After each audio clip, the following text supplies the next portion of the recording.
Okay, so we have Aristotle's politics, in which we have the entities, the one, the few, and the many, and the question of whether the one, the few, and the many rule for the common good or rule for individual advantage. We have the narrative of Shakespeare taking a look at Rome, which was once ruled by the one, Tarquin kings who rape, right? They're tyrants. They're then replaced by the few who establish the Roman Republic. The few and the many don't get along, so the one, Caesar, comes back into the picture.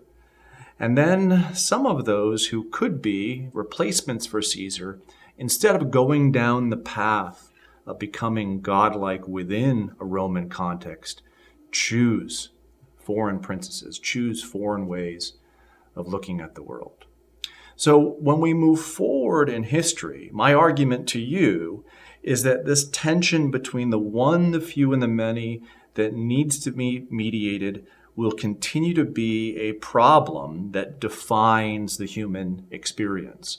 So we know we move away from Rome and Christianity begins to fill in that void, that it begins to become powerful within the world over a 1,000-year period. So by the time that you're in the 15th or 16th century AD, the institutions that rule most of the Western world are Christian institutions. So we've moved from Greece to Rome, the Roman Republic to Roman Empire, now to the rise of Christendom. And what changes in this dynamic between the one, the few, and the many as Christianity begins to become a more and more powerful influence over the world? Well, one of the interesting things is that when you think about the one in terms of Christianity, we think of what? We think about God. God is the one. He is the one true ruler who created this universe and who rules over it benevolently. He is the great king. He's not a tyrant. He has our good in his heart, and he sends his son into this world for us. He's the ultimate king. But what about the institutions of Christianity? How would they be formed and changed by this notion of a one king?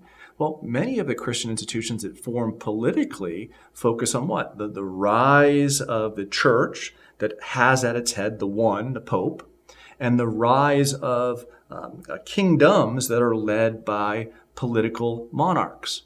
So the type of rule that finds its way into the world through Christianity, the primary type of rule that finds its way into the world through Christianity is the rule of the one. And the hope, right, is that the Pope or the king will be an earthly representation of that one who rules over heaven. But something changes as we get closer and closer to the settlement of North America.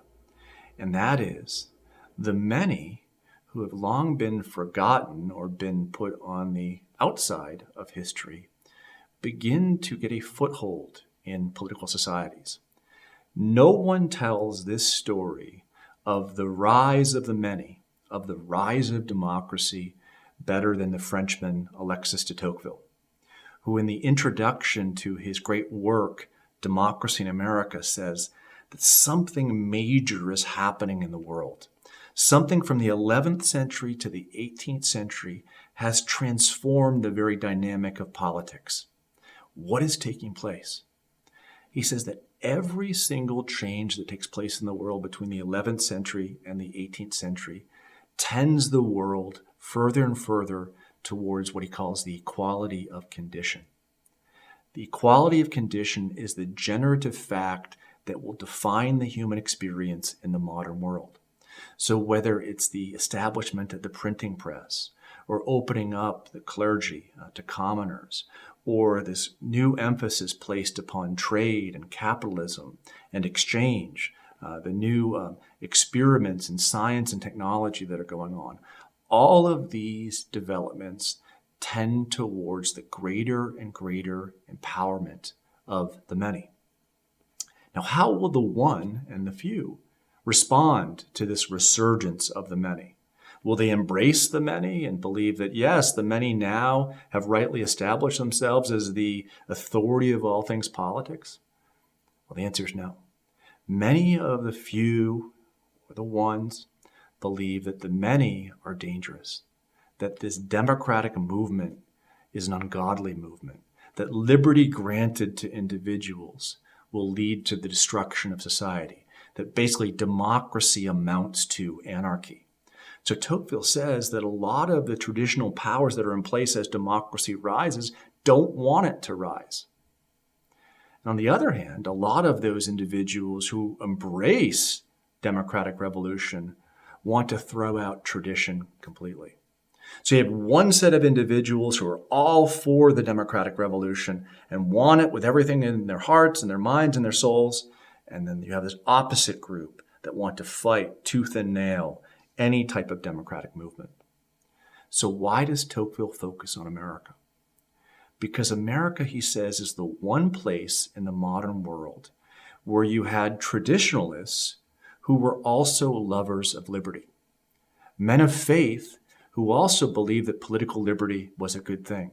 You had within America a hybrid, a type of person who wanted to maintain a moral dependence upon God, but wanted to experiment with self-government and self-rule within the politics, within the political realm, wanted to be able to experiment economically and be able to gain within this world.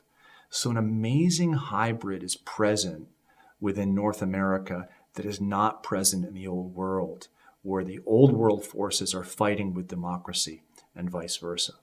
So here we begin to see the picture of the United States form. It's a place where there's a hybrid. The democratic revolution is taking place, but Tocqueville believes that within that story of the American democratic revolution perhaps is a way out for other democratic peoples. He's going to look at the picture of democracy in America, hopefully so that he can educate all Democrats, looking farther than they, but teaching democracy, teaching us a new political science about the modern world.